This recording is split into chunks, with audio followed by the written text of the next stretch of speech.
তো আজকের আয়োজনে যা যা থাকছে, এই পাশটাতে আছে গাজরের হালুয়া, তার পাশাপাশি সুজি, এই পাশে হচ্ছে বোটের হালুয়া, এখানে হচ্ছে ডিমের আলুর চপ, বেগুনি আলুর চপ, তারপরে আছে এখানে খেজুর, আপেল, পেঁয়াজু, এই পাশটাতে যাচ্ছে বোট, তার পাশাপাশি আছে পোলাও আর গোস্ত রান্না হচ্ছে। এই পাশে বসে আছে আমাদের রোশনি, মোটা রোশনি, তার পাশে আছে তাহিরা, তার সাথে আছে রাইসা এবং চৈতি।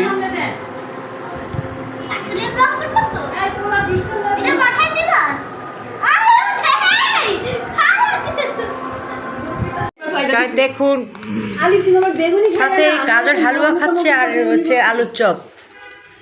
গাইজ দেখতে পাচ্ছেন আমি আলু চপ দিয়ে গাজরের হালুয়া খাচ্ছি, খুব টেস্টি। আপনারা চাইলে টেস্ট করতে পারেন। না আমার কাছে সস আছে, আমি সস নিচ্ছি না।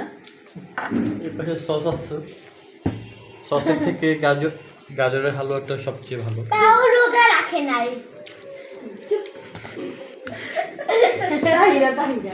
খুব চমৎকার। শিশা হ্যাঁ রাইসা আসলে আপনি খেয়ে দেখেন। অফ